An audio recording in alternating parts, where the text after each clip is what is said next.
നമസ്കാരം, welcome to Aryans Ayurveda. ഞാൻ doctor Rakhi. ഇന്ന് സംസാരിക്കാൻ പോകുന്നത് ബി പിനെ കുറിച്ചിട്ടാണ്. പലരെയും അലട്ടുന്ന ഒരു ജീവിതശൈലി പ്രശ്നം തന്നെയാണ് ബി പിയും പിന്നെ പ്രമേഹം, കൊളസ്ട്രോൾ. സോ ഇന്ന് നമ്മൾ ഡീൽ ചെയ്യാൻ പോകുന്നത് ബി പിനെ കുറിച്ചിട്ടാണ്.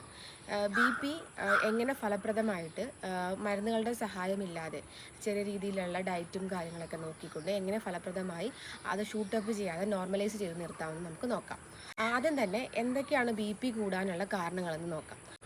പ്രധാനമായും 5 കാരണങ്ങളാണുള്ളത്.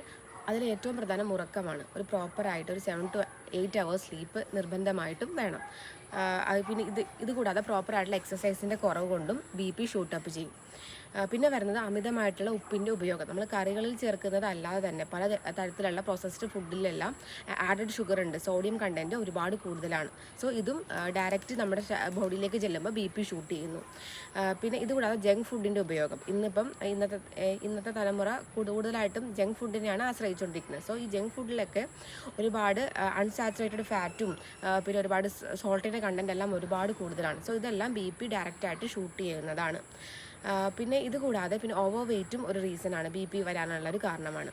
നമ്മുടെ ബ്ലഡ് വെസൽസിൽ സ്മൂത്തായിട്ട് ബ്ലഡ് ഇങ്ങനെ ഫ്ലോ ചെയ്യുകയാണെങ്കിൽ അതിന് ഒരു വേറെ രീതിയിലുള്ള പ്രശ്നങ്ങളൊന്നുമില്ലാതെ അത് എല്ലാ ബോഡിയുടെ പാർട്സിലേക്ക് എത്തും. പക്ഷേ പെട്ടെന്ന് ഈ ബ്ലഡ് പമ്പ് ചെയ്യുന്നതിൻ്റെ പ്രഷർ കൂടി വരുമ്പോൾ ഈ വെസൽസിന് അത് താങ്ങാൻ പറ്റില്ല. സോ വെസൽസ് വീക്കാവും, അങ്ങനെ അത് ഡാമേജ് ആവും. സോ ഇതാണ് ഹാർട്ട് അറ്റാക്കിലേക്ക് നയിക്കുന്നത്. സോ ഹാർട്ട് അറ്റാക്കിൻ്റെ മെയിൻ റീസൺ ബി പി ആണ്. സോ ഹാർട്ട് അറ്റാക്ക് വരാനായിട്ട് നമ്മൾ ബി പി നോർമൽ ആണെങ്കിൽ ഒരിക്കലും ഒരു ഹാർട്ട് അറ്റാക്കിൻ്റെ ചാൻസസ് ഉണ്ടാവുകയില്ല. സോ ബി പി നോർമലൈസ് ആക്കാനാണ് ശ്രദ്ധിക്കേണ്ടത്. പിന്നെ വരുന്നൊരു കാര്യം, ഇപ്പം നമ്മൾ പറഞ്ഞല്ലോ, ഈ വെസൽസിൽ കൂടെ ബ്ലഡ് പമ്പ് ചെയ്ത് എല്ലാ ഓർഗൻസിലേക്കും ചെല്ലുന്നു. അപ്പോൾ ഇങ്ങനെ ഈ പമ്പിങ് നല്ല രീതിയിലുള്ള ഫോഴ്സിൽ ചെല്ലുമ്പോൾ അത് ഹാർട്ടിലേക്ക് ചെല്ലുമ്പോഴാണ് ഹാർട്ട് അറ്റാക്കിലേക്ക് നയിക്കുന്നത്. ഇതുപോലെ തന്നെ ഇത് കിഡ്നിയിലേക്ക് ഇങ്ങനെ ഓവറായിട്ട് പമ്പ് ചെയ്യുമ്പോഴും അത് പല തരത്തിലുള്ള കിഡ്നി ഡിസീസിലേക്ക് നയിക്കുന്നു. പിന്നെ ലിവറിലേക്ക് വരുമ്പോഴും അതുപോലെ തന്നെ പല രീതിയിലുള്ള ലിവർ ഡിസീസസും വരുന്നു. ഇങ്ങനെ പലതരത്തിലുള്ള ഇപ്പോൾ ഹാർട്ട് റിലേറ്റഡ് ആയിട്ടും കിഡ്നി ലിവർ റിലേറ്റഡ് ആയിട്ടുള്ള ഡിസീസിന് എല്ലാത്തിനുമുള്ള ഒരു കോമൺ റീസൺ എന്ന് പറയുന്നത് ബി പി തന്നെയാണ്. ഇപ്പോൾ പലരും കൺസൾട്ടേഷൻ്റെ സമയത്ത് വരുമ്പോൾ പറഞ്ഞു കേട്ടിട്ടുണ്ട്, ഈ ബി പിയുടെ ടാബ്ലറ്റ് എടുക്കുന്നത് കൊണ്ടാണ് ഞങ്ങൾക്ക് ലിവറും കിഡ്നിയൊക്കെ പ്രോബ്ലം വരുന്നുണ്ട്. പക്ഷേ നമ്മൾ ബി പി ടാബ്ലറ്റ് എടുത്തുകൊണ്ട് മാത്രം ബി പി റെഗുലർ ആവണമെന്നില്ല. അതൊരു ഘടകം തന്നെയാണ്. പക്ഷേ അതിൻ്റെ കൂടെ നമ്മൾ ഡയറ്റും നമ്മൾ ചെയ്യേണ്ട കാര്യങ്ങളൊക്കെ പ്രോപ്പർ അല്ലാതെ ചെയ്യുകയാണെങ്കിൽ ഈ മരുന്ന് കൊണ്ട് വേറൊരു യൂസും നമ്മുടെ ബോഡിക്ക് കിട്ടില്ല. മരുന്ന് കഴിക്കുമ്പോൾ അതൊന്ന് നോർമലൈസ് ആകുമ്പോഴും പിന്നെ നമ്മുടെ ബാക്ക് ടു നമ്മൾ ചെയ്യുന്ന കാര്യങ്ങൾ, ഇപ്പോൾ ഡെയിലി ചെയ്യുന്ന റൊട്ടീനും പിന്നെ ഈ ഫുഡിൻ്റെ കാര്യത്തിലൊന്നും ഒരു ക്രമം വെക്കാതെയാണ് പോകുന്നതെങ്കിൽ ആ ബി പി അതുപോലെ തന്നെ ഷൂട്ട് ചെയ്ത് തന്നെ നിൽക്കും. മെഡിസിൻസ് എടുക്കുന്നുണ്ട്, പതുക്കെ കിഡ്നി ഡാമേജും ലിവർ ഡാമേജിലേക്കൊക്കെ അത് നയിക്കുന്നു. ഇപ്പോൾ ഇന്നത്തെ കണക്ക് എടുക്കുകയാണെങ്കിൽ 40% തൊട്ട് 50% വരെയും 40 വയസ്സിന് മേലിലുള്ളവർക്ക് മിക്കവരിലും ബി പി ഉണ്ട്. ഒരു കൺസൾട്ടേഷൻ സമയത്ത് തന്നെ ഹിസ്റ്ററി വേറെ എന്തെങ്കിലും അസുഖം ഉണ്ടോ, അതിന് മരുന്ന് കഴിക്കുന്നുണ്ടോ എന്ന് ചോദിക്കുമ്പോൾ മിക്കവരും പറയുന്നത് ബി പിയുടെയും ഡയബറ്റിക്കിൻ്റെ അല്ലെങ്കിൽ കൊളസ്ട്രോളിൻ്റെ ടാബ്ലറ്റ് കഴിക്കുന്നുണ്ട്. അതിൽ പ്രധാനമായി ബി പിയുടെ ടാബ്ലറ്റ് കഴിക്കാത്തവരായിട്ട് ചുരുക്കം പേര് മാത്രമേ ഉള്ളൂ.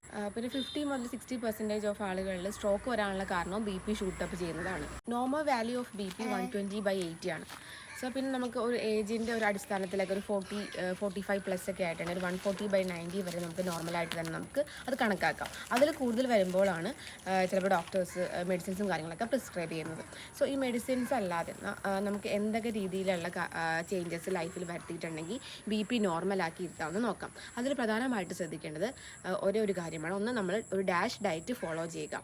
ഡാഷ് ഡയറ്റ് എന്ന് പറയുമ്പം dietary approach to stop hyper tension.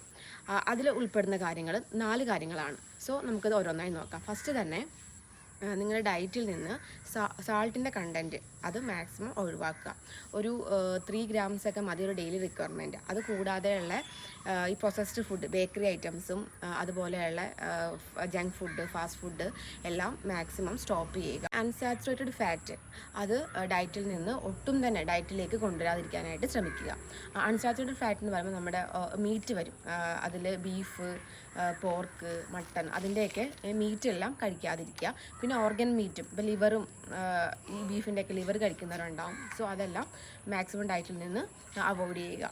പിന്നെ ശ്രദ്ധിക്കേണ്ടത് ഡെയിലി ഡയറ്റിൽ ഉൾപ്പെടുത്തേണ്ടത് ഒരു 3 to 4 കപ്പ് ഫ്രൂട്ട്സും വെജിറ്റബിൾസും ഡെയിലി കഴിക്കുക. അതാണ് ഏറ്റവും പ്രധാനമായിട്ട് ഡാഷ് ഡയറ്റിൽ പറയുന്നത്. ഫ്രൂട്ടും വെജിറ്റബിൾസും കഴിക്കുന്നതിൻ്റെ കൂടെ തന്നെ ഫൈബർ കണ്ടൻറ്റ് അടങ്ങിയ ഫ്രൂട്ട്സും വെജിറ്റബിൾസും കഴിക്കാനായിട്ട് ശ്രദ്ധിക്കുക. അപ്പോൾ ഡെയിലി റിക്വയർമെൻ്റ് ആയിട്ടുള്ള ഫൈബർ ശരീരത്തിലേക്ക് ചെന്നിട്ടുണ്ടെങ്കിൽ BP ഷൂട്ടപ്പ് ചെയ്യുന്നതിൽ നിന്ന് തടയും. പിന്നെ ഡെയിലി എക്സസൈസ് 30 മിനിറ്റ്സ് നല്ല രീതിയിൽ വേർക്കുന്ന രീതിയിലുള്ള എക്സസൈസ് ചെയ്യുക. ഒരുപാട് കട്ടിയായിട്ടുള്ള എക്സസൈസ് ചെയ്യണമെന്നില്ല. വാക്കിംഗ്, ജോഗിങ്, പിന്നെ സ്വിമ്മിങ്, ഇതാണ് ഏറ്റവും ബെസ്റ്റ്. ഇത് മൂന്നും ഡെയിലി ഫോളോ ചെയ്യുകയാണെങ്കിൽ തന്നെ BP ഷൂട്ടപ്പ് ചെയ്യുക. ഇപ്പോൾ BP ഷൂട്ട് ചെയ്തിരിക്കുന്നവരിലാണെങ്കിലും ഇത് കറക്റ്റായിട്ട് ചെയ്യുകയാണെങ്കിൽ നല്ല രീതിയിലുള്ള ഫലം കാണുകയും ചെയ്യും. പിന്നെ ശ്രദ്ധിക്കേണ്ടത് daily 3 litre of water, plain water കുടിക്കാനായിട്ട് ശ്രദ്ധിക്കുക. ഏർലി മോർണിംഗ്സ് എംപ്റ്റി സ്റ്റൊമക്കിൽ ഒരു 2 ഗ്ലാസ്സസ് കുടിക്കുന്നത് ഏറ്റവും ബെസ്റ്റാണ്.